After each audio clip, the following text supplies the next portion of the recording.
Ladies and gentlemen, the celebration of Onr Global's 80th anniversary and change of command will begin in a few moments. Please take your seats and ensure all cell phones are silenced.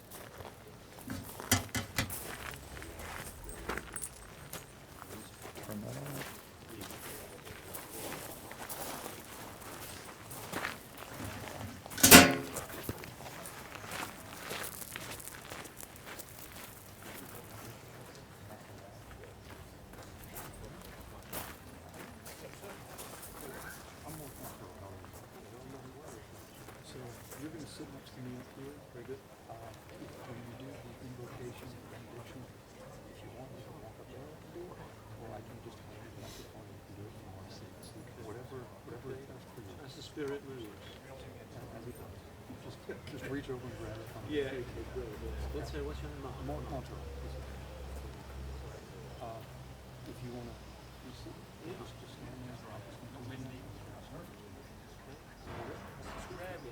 remain still. Thank you.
Good afternoon, ladies and gentlemen.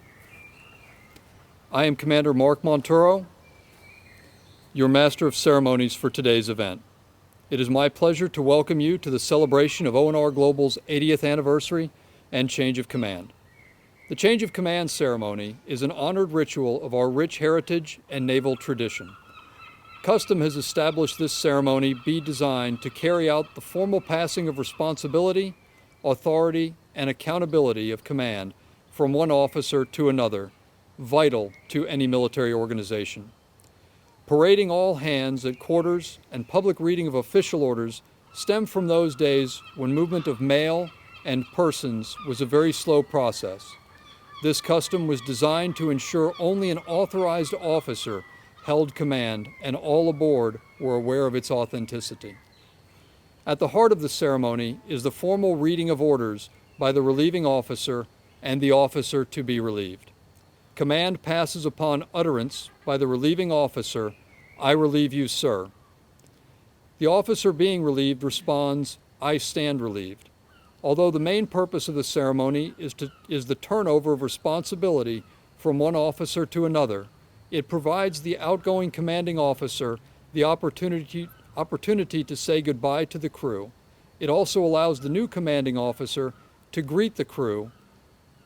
The strength of today's Navy stems in large measure from the observance of customs and traditions, each founded on need, each contributing to stability, combat effectiveness, and the smooth transfer of authority.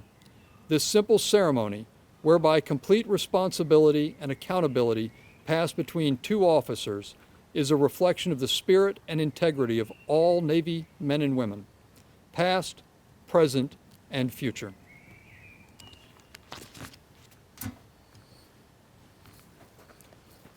Will the guests please rise and remain standing for the arrival of the official party, playing of the national anthem, and the invocation. Captain, United States Navy, arriving.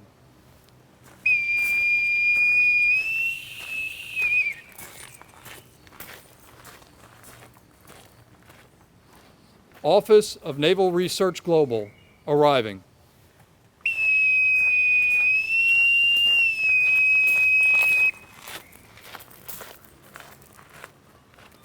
Royal Navy Director of Development, arriving.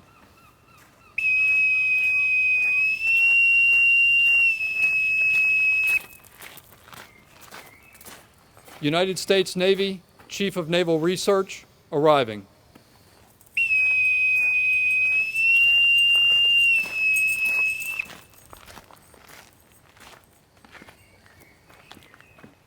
The Royal Marine Band will now perform the national anthems of the United States of America and Great Britain.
The Reverend Alistair Mansfield, Chaplain, Royal Navy, will now give our invocation.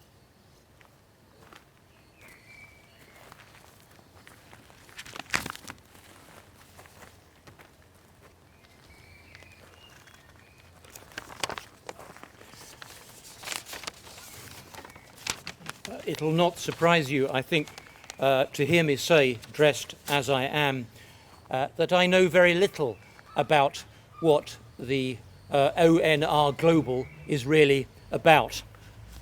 I pretend to no knowledge other than the very rudimentary, and so to my simple mind, it would be something about, or at least part of it would be something about getting the best out of the way things are, particularly about the way that the materials with which our world is constructed, how those things are. And it occurred to me that there were a few contextual things that you might appreciate knowing stood where you are. And that one of them is this, that very, very close to this garden is a place that was called the Mast Pond.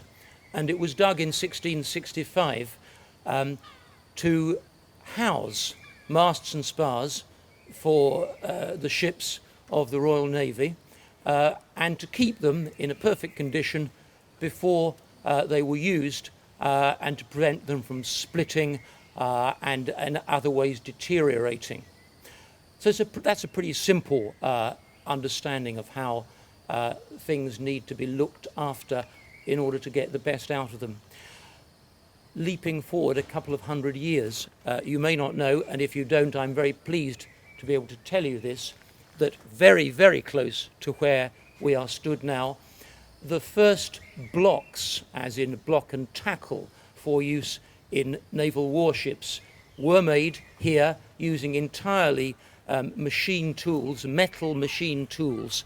This had never been done before on an industrial scale, and you are ever so close to where it was done then.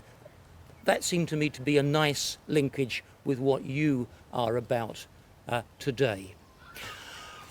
What they were good at then, and we're less good at now, is understanding how God might somehow be connected with the way things are. And so I thought I would read to you the last line, or lines, of a hymn written very, very close to 1665 when the mast pit was dug. This is the last line of the hymn, How Shall I Sing That Majesty, by the hymn writer John Mason, an Anglican clergyman whom I'm bound to tell you went mad shortly after writing this hymn. I don't think it detracts in any way from the quality of his verse. So let us pray. How great a being, Lord, is thine, which doth all beings keep. Thy knowledge is the only line to sound so vast a deep. Thou art a sea without a shore, a sun without a sphere. Thy time is now and evermore. Thy place is everywhere. And our place is here and now, and may God bless us in the time that we have together and in the solemnity and pleasure and dignity of this ceremony.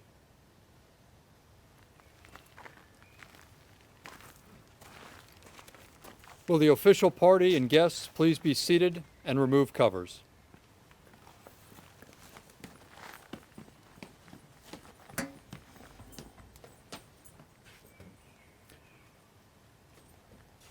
Ladies and gentlemen, the commanding officer of Onr Global, Captain James Borghart.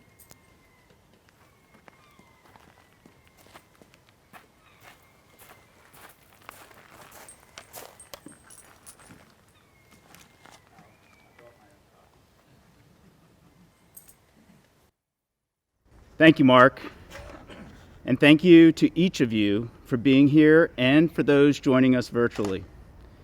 It is not lost on me that you have dedicated an hour or more of your most precious resource, your time, to join us in an 80th anniversary celebration and change of command.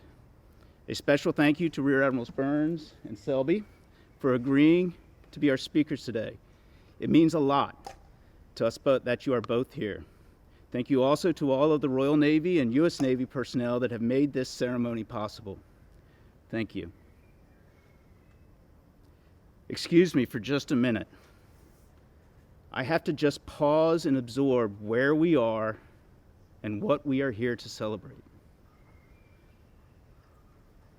While I realize that 80 years is not long when your nation's history is measured in centuries, and your first Sea Lord's flagship was built when the U.S. Navy was only 20 years old,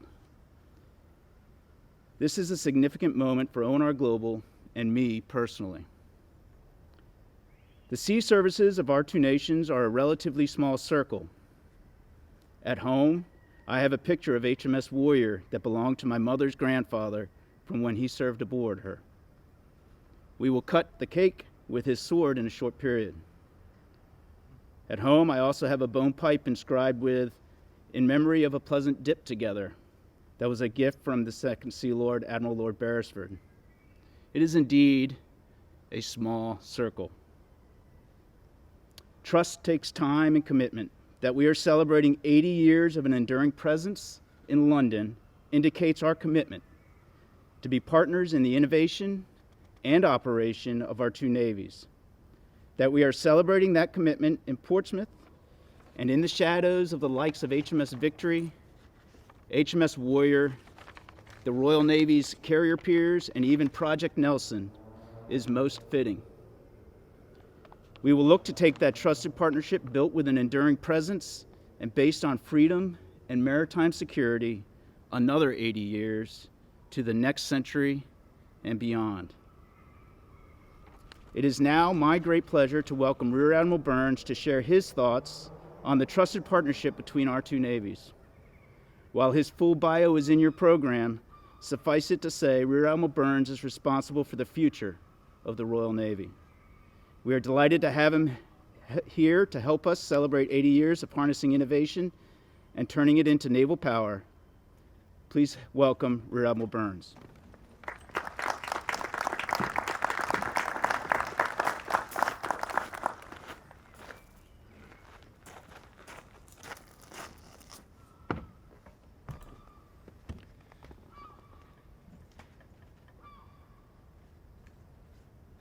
Ladies and gentlemen, it is a great honour to host this 80th anniversary celebration of the formation of the Office of Naval Research Global and the change of command ceremony. Congratulations to Captain James Borghardt for a successful 2 years in command, and particularly for your leadership in establishing the London Tech Bridge, which builds on the long-standing technology and innovation relationship between the United Kingdom and the United States. And congratulations to Captain Matt Farr as you pick up the command baton. And a very warm welcome to Admiralty House in this historic part of Portsmouth Naval Base, a fitting venue for this occasion. The house was built in 1784 during what was called the Great Rebuilding, another key period in history when the Royal Navy was undergoing a transformation, adapting to the way the world was changing, responding to strategic volatility, as indeed we are doing today. And if she wasn't at sea, we would be almost in the shadow of HMS Prince of Wales. In 1941, the ship that bore that name hosted the signing of the Atlantic Charter by Prime Minister Churchill and President Roosevelt, both leaders who recognized the value of sea power, having been First Lord of the Admiralty and Assistant Secretary of the Navy, respectively, in the First World War. It was a charter that provided the framework for what became the rules-based international order, one that we recognise today. And the ship that today bears the name HMS Prince of Wales, one of our two aircraft carriers, is symbolic of the support we have enjoyed from the United States in our return to carrier strike operations. Right now, our carrier strike group, with HMS Queen Elizabeth as the flagship, is deployed with US Marine Corps jets embarked and with USS the Sullivans as part of the task group. Thank you for your enduring support to these endeavours. The signing of the Atlantic Charter took place not long after the formation of what became the Office of Naval Research.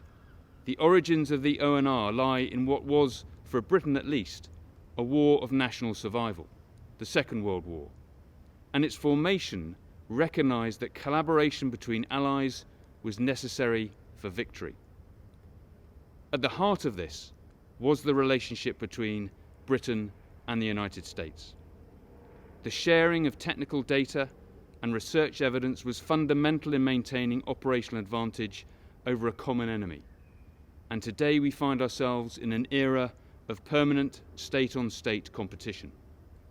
Thanks to the lasting relationship between the UK and the US, the foundations set in what became the ONR remain intact.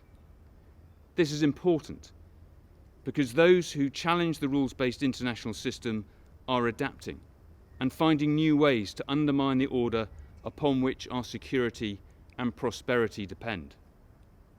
Consequently, we too need to adapt, be innovative, and be quick to exploit opportunities presented by emerging technology. These qualities are exemplified in the work of the ONR. The interchangeability being driven as a result is a great example of how we are, together, responding to these challenges. As your Chief of Naval Operations has said, strength lies in unity, and together we stand united. Thank you for the privilege of hosting this ceremony today.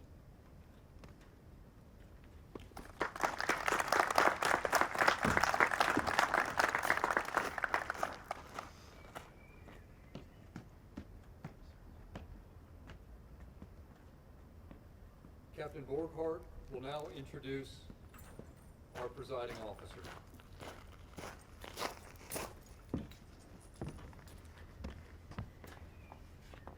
Thank you, sir. I am confident that Onr Global will continue to find creative ways to accelerate the delivery of innovation to our navies. The imperative is clear. The threats to maritime security and freedom are imminent. I take solace in the quality of the teams we have in place to address the challenge. Working with DSTL, OCTO, NavyX, and our joint tech bridge, London, these teams will provide the decisive advantage our navies need to maintain a safe and secure maritime domain. Our next speaker is my boss, Rear Admiral Lawrence Helby, and he is certainly no stranger to working with the Royal Navy.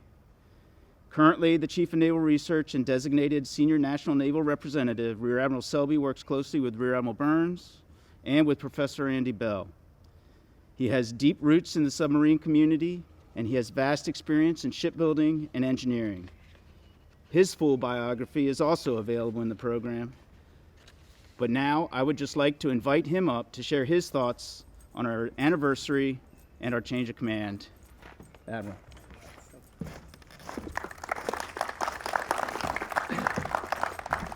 Okay, how's everybody doing? Huh?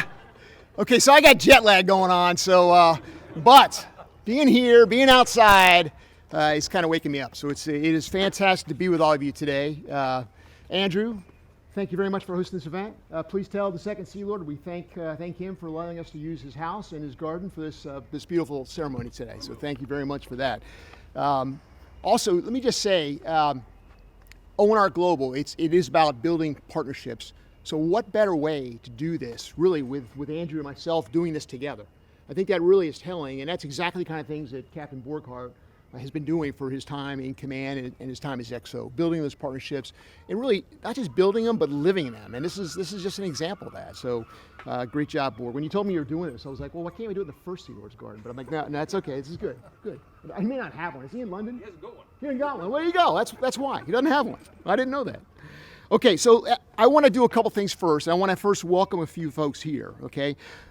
We've got folks that are here, and unfortunately because of rules, it's only about 30 folks. And we got folks out there, and I don't know which camera I'm looking at, but out there, a lot of family and friends and folks from Onr Global, as well as the rest of the Naval Research Enterprise, are out watching this event as well. And so they're with us as much today. But for those of us that are with us today, I've got Borg's wife, Danielle, here. Great to see you. Great to meet you for the first time. Thank you. One of his sons, Mac, is here. Daughter Adeline is here. And friend Vanessa is here as well. So welcome to all of them. And those that are not here, but are back in Annapolis, so probably tuned in on the computer right now, are their daughter Emerson, their son Gareth, and then Danielle's parents, David and Sandra Drew. And David, I understand you were in the Navy and flew helicopters, and also I think taught at the Naval Academy and were a weapons instructor there. And you're still residing in Annapolis, which I know a lot of grads do, and I live not far from there in Crofton, Maryland. So there's clearly a Maryland connection in this crowd because also from Maryland, from Chestertown, is Borg's mother, Sally, and her partner Earl, so on the Eastern Shore, Chestertown, Maryland. So again, a big Maryland contingent either here or actually virtually with us today. Also just want to just mention, I know Borg, I know your dad is up there looking down on us, so your dad Greg, who also served, and that there's many connections, and you may talk about those, so I'm not going to spoil that, but there are many amazing intersections between Borg's father and mother, late father and mother, and the United Kingdom, and kind of where Borg works now. It's kind of chilling when you hear it, but I'll let him kind of tell those stories.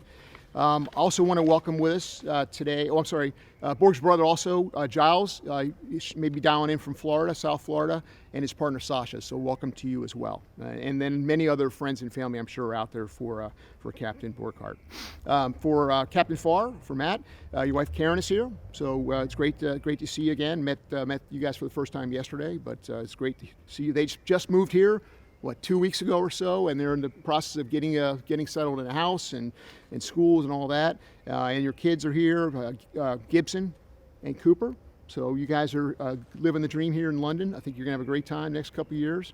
I think it's fantastic. You're gonna have this kind of amazing international experience. So it's great to have you here. Not with us today is Matt's sister, Becca Ververs. So Becca, you and your family, you're watching from Colorado, so welcome to you. And then Karen, your parents, Ron and Joe Tyler, watching also from Maryland, yet again, another Maryland connection. And then your sister, Patty Zito, and her family watching from Texas, okay? And I think that's all the kind of shout outs. Some VIPs here. I've obviously mentioned Andrew Burns already, Admiral Burns. I see we've got out here, I see Captain Carter Q back here. I know we've got Lurch right here, so welcome. And hey, thanks for that letter. So we didn't have to quarantine, by the way. He's the guy who helped do that for us, so we were able to avoid the quarantine because of our COVID or lack of COVID status, which is a good thing. Okay, all right, with that, a couple things I want to do today. And so, Chaplain, you mentioned not really totally sure about Onr Global, so I'm going to give you a little bit of background so you'll know that. But I appreciate your history lesson, by the way. It's fascinating.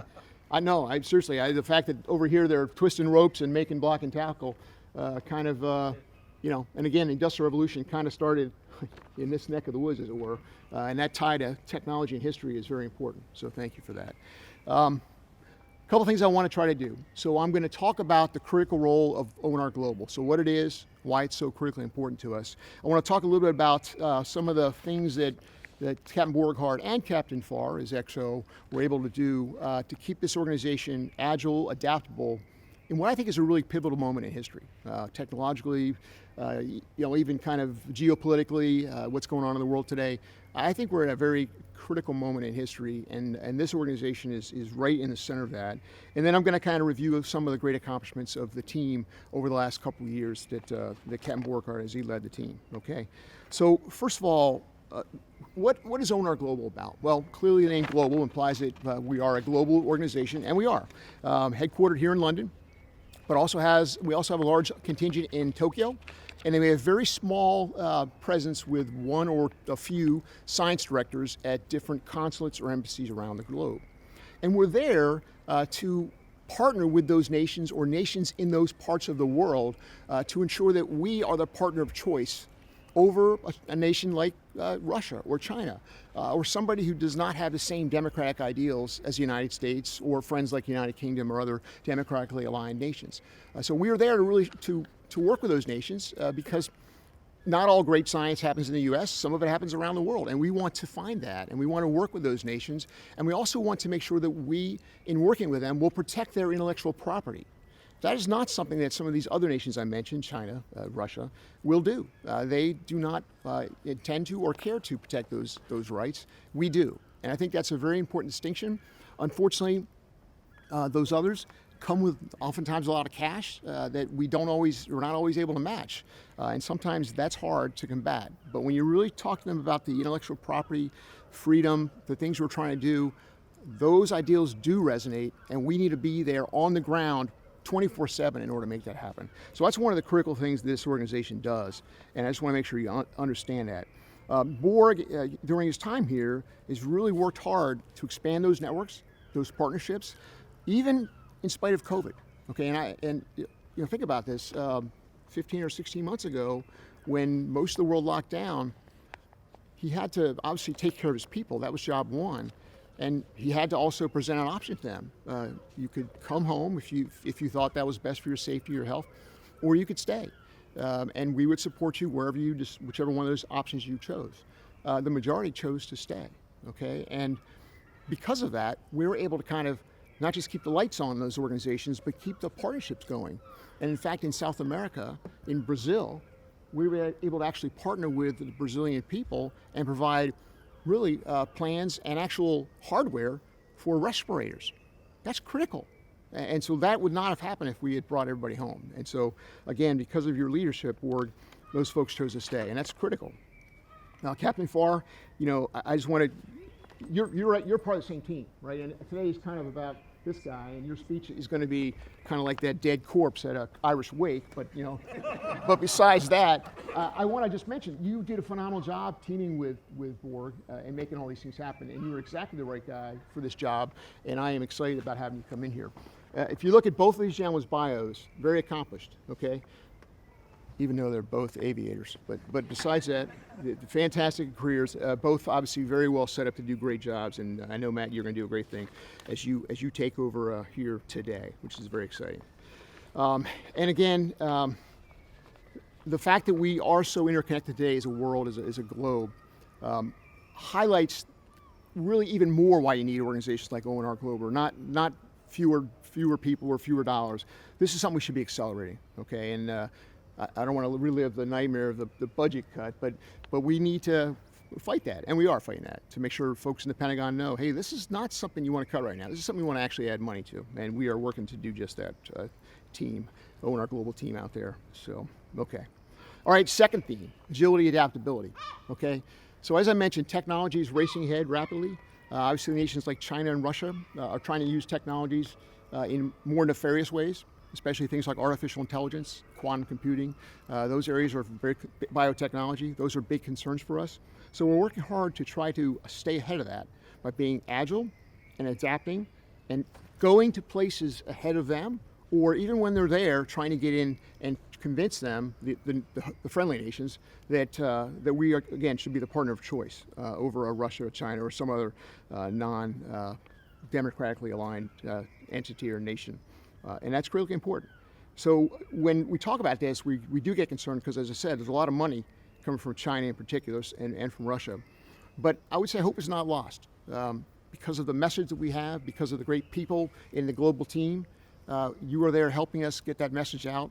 And I am convinced that staying with our true ideals will win the day. But it's a constant fight. We got to stay on it. Okay. All right, I want to get to the good stuff about Borg's kind of the last couple of years here, what he's done, and I'm not going to there's a lot of stuff, so I've kind of picked a few things I want to try to highlight here. The first thing I want to talk about, though, is the sense of family.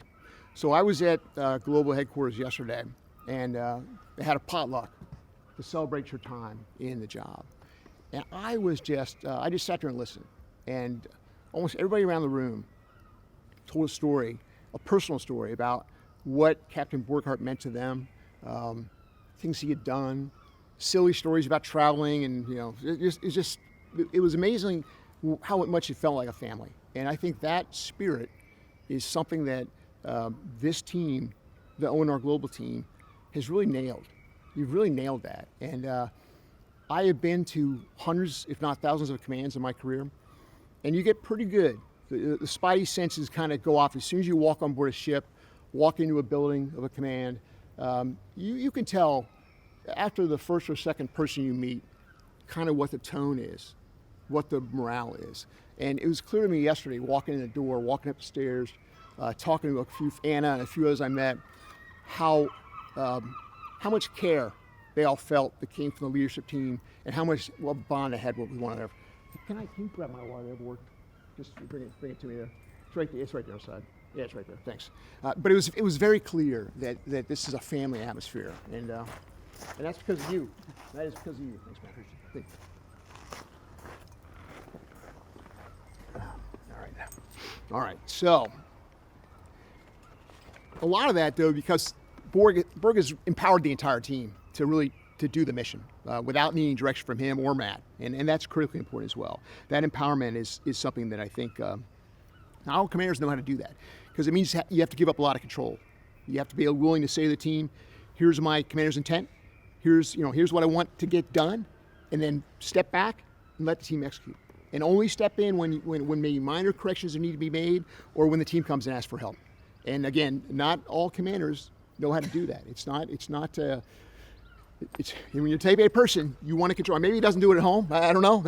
Sometimes it doesn't happen. Sometimes you do it at work, but not at home. I think my wife would probably say something similar. But you figured it out at work, which is fantastic. Borg has also developed kind of a global strategy for the way we approach the world. And this is not something that I've not seen this kind of at his level of command really before. But he has really looked at the entire planet, and he's looked at the amount of money he's got in his budget, and he's trying to figure out, based on the technologies and kind of where those nations are going and what their potential role as a partner could be with either us or some other close ally, he has focused resources accordingly, okay? Now, that may sound, now I say it may sound obvious, but let me tell you that is not something that I think most folks would have kind of gone in and wanted to do. He did that. He's had a long history working with foreign partnerships, and he's actually set up perfectly for his next assignment at the Defense Security Cooperation Agency. But that global engagement plan was critical to our ability to get that message out, and especially during COVID, get the message out and develop partnerships where we were able to trade lessons learned on how we dealt with COVID on ships, on submarines, on aircraft carriers, okay? And that network that we established during COVID was a lot of the work that Borg had done leading up to that time. So when that happened, when COVID happened, we were kind of ready to hit the ground running and take off. Part of that was these regional action plans that you developed, that you executed, so kind of a strategic level and then more of a tactical level, how you actually execute that. He put that all together, which was fantastic. Some stats here for you. So Onr Global executed over $250 million in total obligation authority to perform basic and applied research, experimentation, and international engagements during his tenure. Okay, that is for a guy whose budget is like $40 million, per year. He somehow managed to corral about $250 million from my budget, which is okay, to actually put overseas to go after these kind of objectives that was in his global engagement plan, and that's fantastic. That is spectacular. You're responsible for awarding about 70% of all ONR international research grants, which included 496 grants, 83 visiting scientist programs, 161 collaborative scientist programs, and 256 new research grants with a total value of about $65 million. What that all means is a lot of money went to foreign universities and colleges, and not only that, we also brought professors and scientists from those organizations to the U.S. to do science, go to our laboratories, meet our people, establish those better ties and relationships. Again, all under Captain Borghardt's tenure. Successfully managed 18 formal international bilateral agreements and 10 partner nation agreements in support of my role as a senior national naval representative.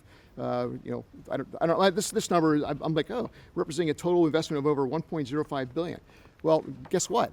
That's because we have a lot of acquisition programs in the Navy. We spend tens of billions of dollars on acquisition. Some of it goes to foreign comparative tests. Some of it goes to other work we do with partner nations in developing capabilities like this interchangeable concept that Admiral Burns mentioned. That kind of concept doesn't happen without investments on both sides of this case, the Atlantic, and a lot of that comes from our program offices as well as those in the UK. So a great deal of work there to make those partnerships happen. Another area of really important work was experimentation. So ONR Global also runs all of our experimentation for the Office of Naval Research.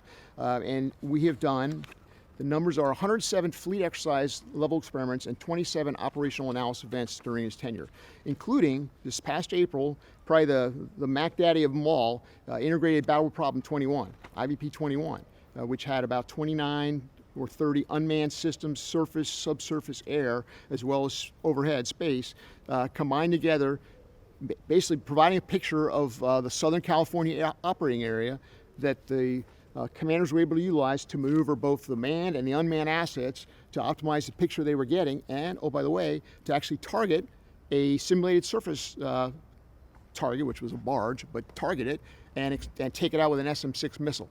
Okay, that's pretty amazing. That really opened the eyes to a lot of our senior officers, including the CNO. And so they're now, of course, they're looking at you going, hey, when are we doing the next one? So good job. Now we got to find the money to go do more. But that was stuff like that.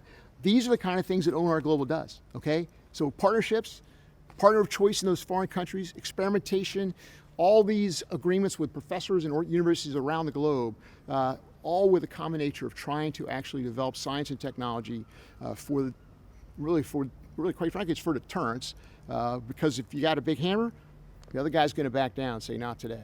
And that's what we're trying to do. So all that was done, all the things I mentioned were done in the last couple of years. And again, it's fantastic. So Borg, I just want to thank you again for your amazing tenure, both as XO and then as CO. Matt, amazing tenure as XO. And I really look forward to seeing what you can do in the next years, two years as CO.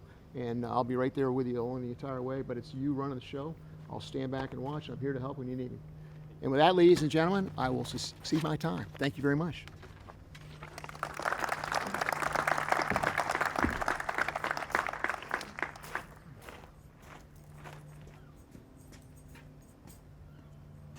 Will the guests please rise for the presentation of award? Military guests, attention to award.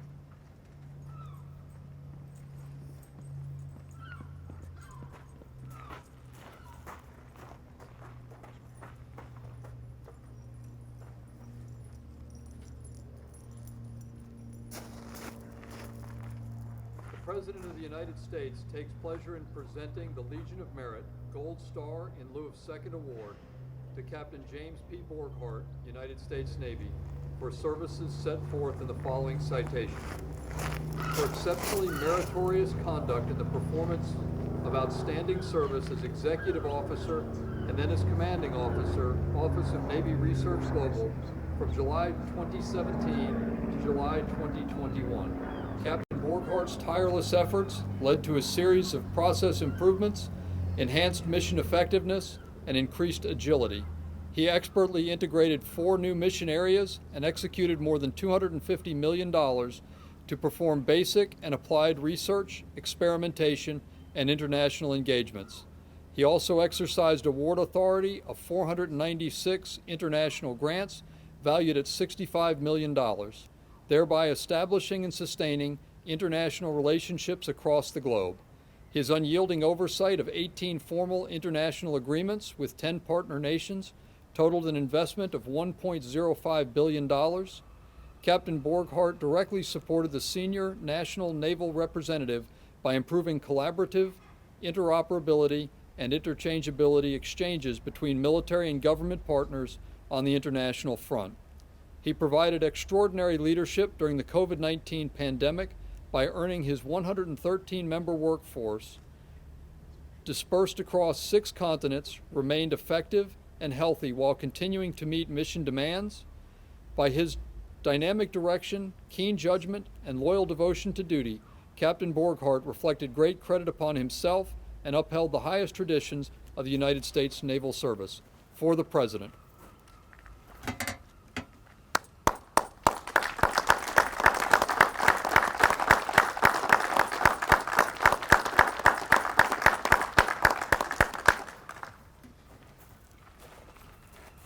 Will the guests please be seated?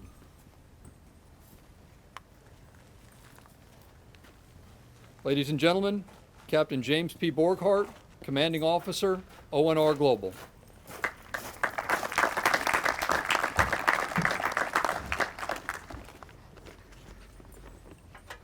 Thank you, sir. I'm humbled to accept this award on behalf of all the members of our ONR Global family, most of whom could not physically be present here due to the pandemic. Thank you, ONR Global. I would like to take a moment to thank everyone that has made the last 2 years and even 4 years possible.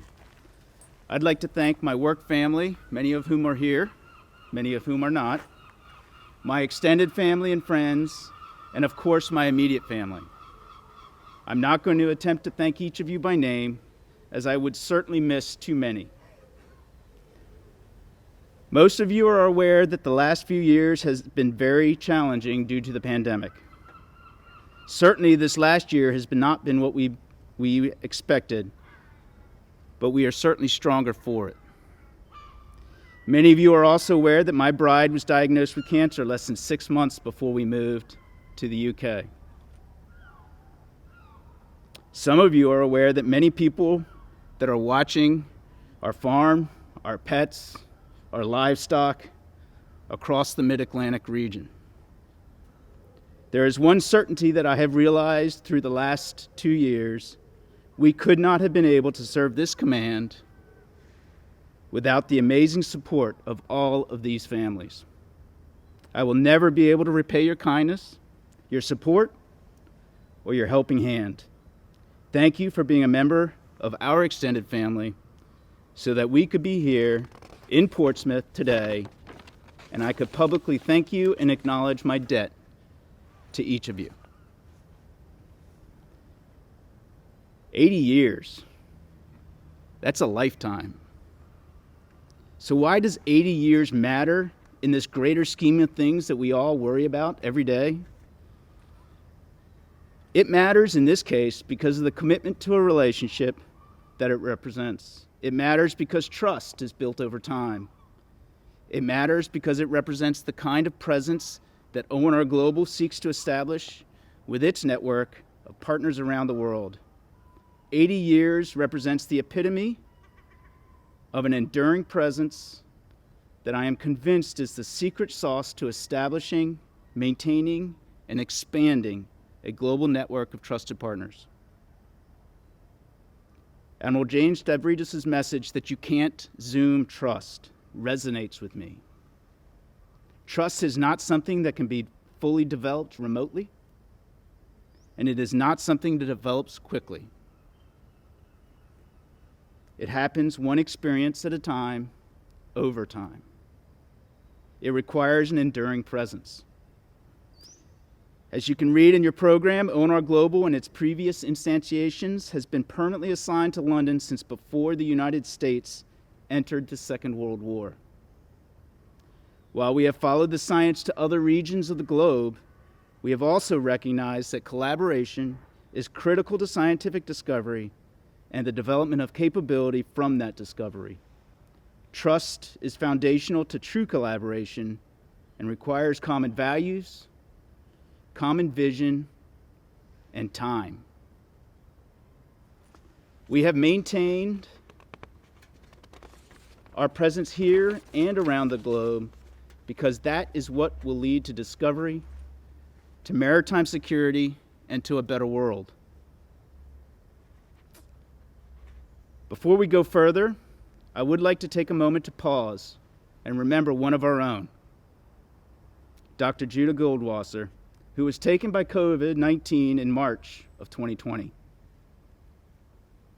Please take a moment to remember all those who have perished both near and far during this pandemic.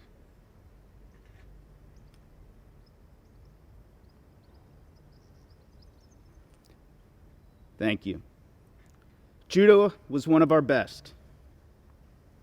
He not only had an unsurpassed understanding of materials for naval applications, he truly understood the relationship between serving and leading.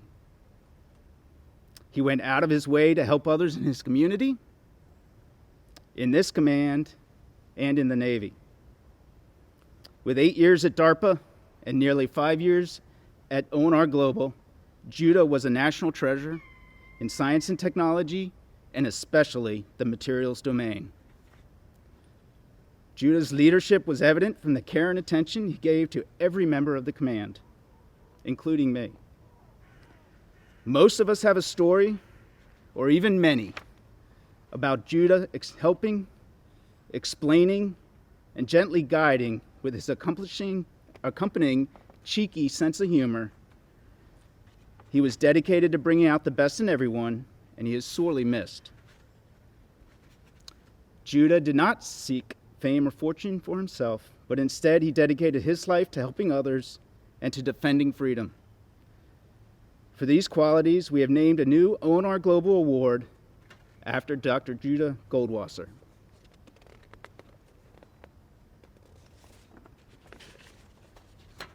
Named the Dr. Judah Goldwater Leadership Award, this award recognizes an individual in the command that, like Judah, goes well beyond excellence in the performance of their duties for their position. They also demonstrate selfless devotion to supporting and bringing out the best in their colleagues, their connections, and their area of expertise. While there are many outstanding individuals in this command, Matt and I have selected one individual who epitomizes all of these characteristics as the first recipient of the Dr. Judah Goldwater Leadership Award. Due to the pandemic, we were unable to have them join us here today, but please join me in congratulating Dr. Patrick Rose as the inaugural recipient of this award.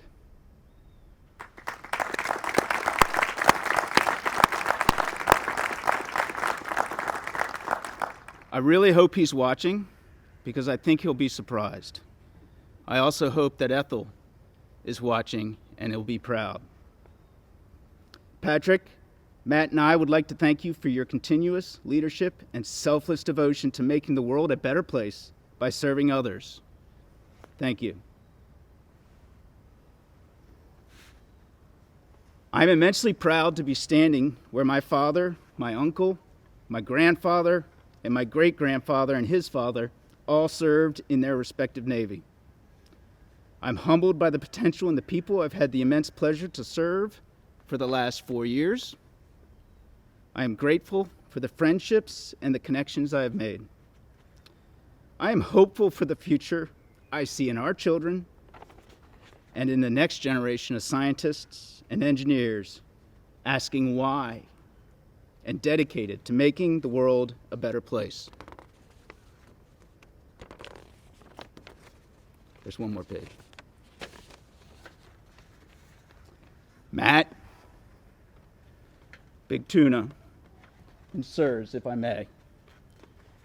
Onr Global is connected to the network of networks, the collective, that will solve society's greatest problems. If COVID-19 has taught us just one thing, it is the value of a network of scientists collaborating to solve global challenges. We, or rather you, will need to be patient enough to listen, brave enough to trust them, and braver still to ensure they have the resources they need to, as they say here in the United Kingdom, get stuck in. Matt, Karen, good luck. It will be the ride of a lifetime.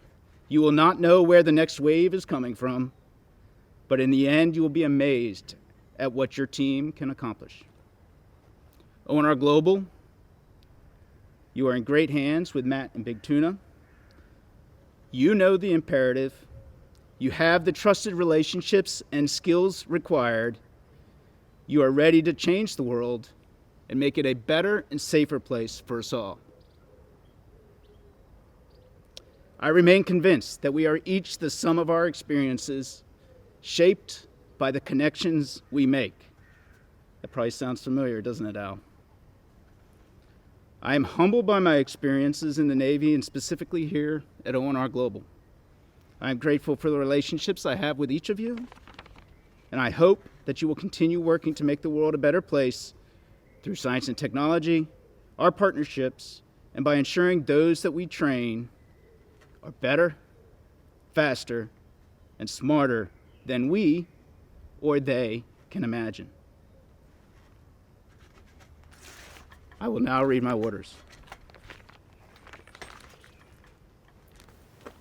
Will the guests please rise for the relief and assumption of command for ONR Global?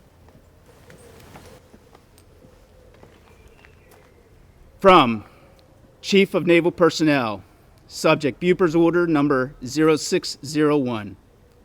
When directed by Reporting Senior, detach from the Office of Naval Research Global and proceed to Defense Security Cooperation Agency, Arlington, Virginia, for duty in a flying status not involving flying. Ladies and gentlemen, Captain Matthew W. Farr, United States Navy.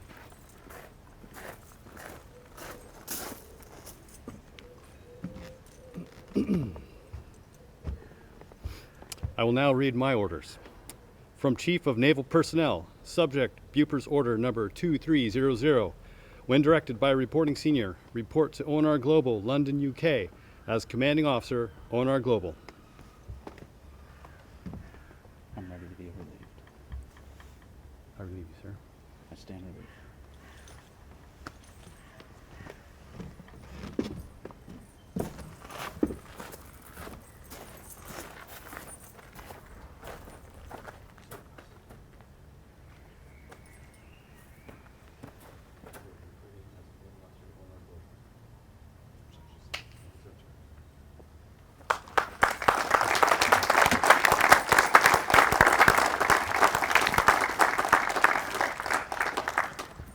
Will the guests please be seated?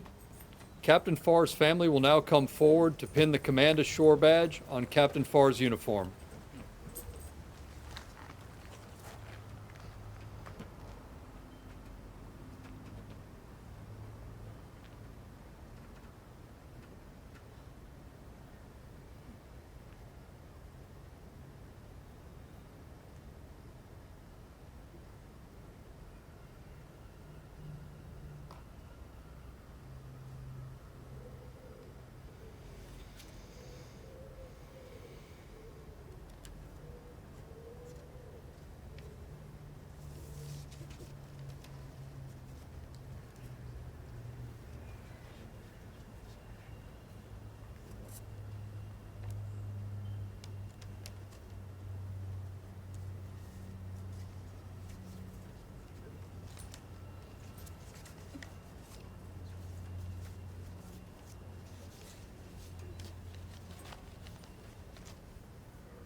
Uniform. Ladies and gentlemen, Captain Matthew W. Farr, Commanding Officer, ONR Global. All right. Thank you.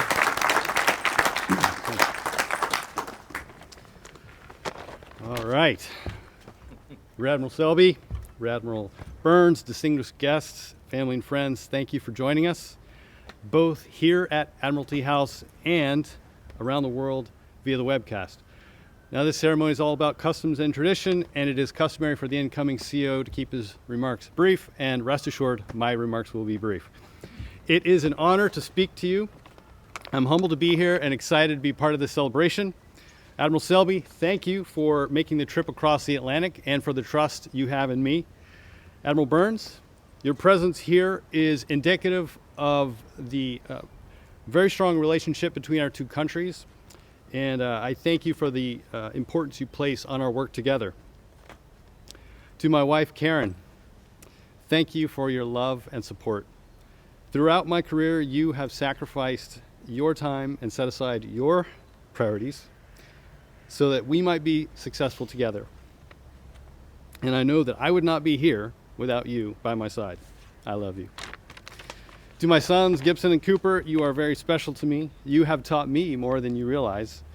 Thank you for your willingness to try a new adventure. I hope we have fun, and I love you. To my mom, Katie, who is watching from Maryland, thank you for your love and for teaching me that I can do anything I want to do if I put my mind to it. And I know Dad would be proud. Thanks also to my family tuning in, my sister Becky and her family in Colorado, my sister-in-law Patty and her family in Texas, my parents-in-law Ron and Joe, Tyler, watching from Maryland. To Captain Borghart, Borg, thanks for your leadership over the last 2 years. It was a pleasure serving as your XO. Thank you for helping prepare me for the challenges that may lie ahead. Karen and I wish you and Danielle the very best in your next assignment in DC.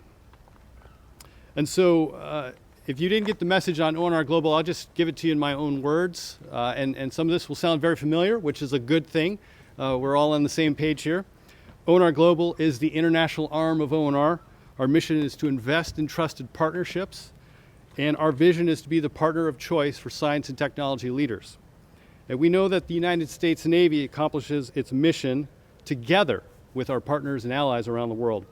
And ONR Global provides the international presence that is necessary to build relationships around the world to discover naval relevant technology and to turn it into capability for the future Navy. We place great importance on those partnerships and on those relationships. It's what we've done for 80 years, and I intend to carry on that legacy. I look forward to the Onr Global team. You're doing great work, and I am very proud of your accomplishments. I look forward to serving with you for the next 2 years. And I also want to acknowledge our incoming XO, Captain Andy Berner, Big Tuna. Tuna, the next 2 years will go by very quickly as well. Thank you, and our strategic communications specialist, Felipe Reich, both of whom worked very hard to make this event possible. Thank you also to the Royal Navy and the Royal Navy representatives here at Portsmouth for their outstanding support of our ceremony, and indeed to the Second Sea Lord for his gracious offer to hold our ceremony here in this beautiful and historic setting at Admiralty House. Tomorrow, military at Onr Global and civilians. Military are granted 24-hour liberty. Civilians may depart 59 minutes early. All directives and policies remain in effect. Thank you.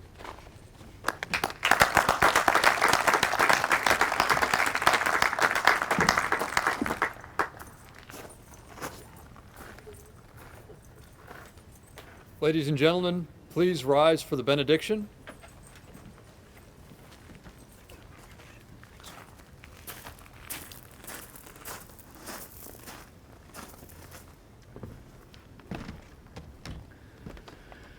The heavens declare the glory of God, and the firmament shows his handiwork. Day unto day utters speech, and night unto night reveals knowledge. There is no speech nor language where their voice is not heard. Their line has gone out through all the earth. In a moment, I'm going to pray the Naval Collect. Common prayer of the Church of England of 1662 and appointed to be read in the ships of the Royal Navy daily. When I pray that prayer, which begins, go before us, O Lord, I'll be taking the liberty of praying for Onr Global. But I will particularly, Captain Borghart, be praying for you, Captain, as you move on from this command, and for you, Captain Farr, as you assume it, for you and for all those whom you love. Let us pray. Go before us, O Lord, in all our doings, with thy most gracious favour, and further us with thy continual help, that in all our works, begun, continued, and ended in you, we may glorify your holy name, and finally, by your mercy, obtain everlasting life. Through Jesus Christ, our Lord. Amen. And may the blessing of God Almighty, the Father, the Son, and the Holy Spirit, Creator, Redeemer, and Sustainer, rest upon you and upon all those whom you love, living and departed, now and always. Amen.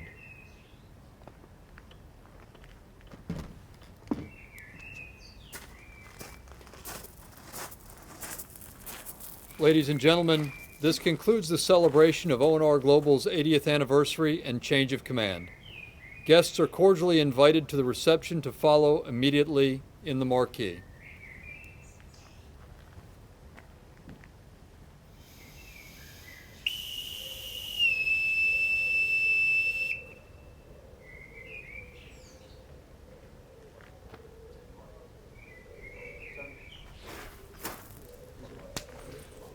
Thank you. I did. Continuity, man.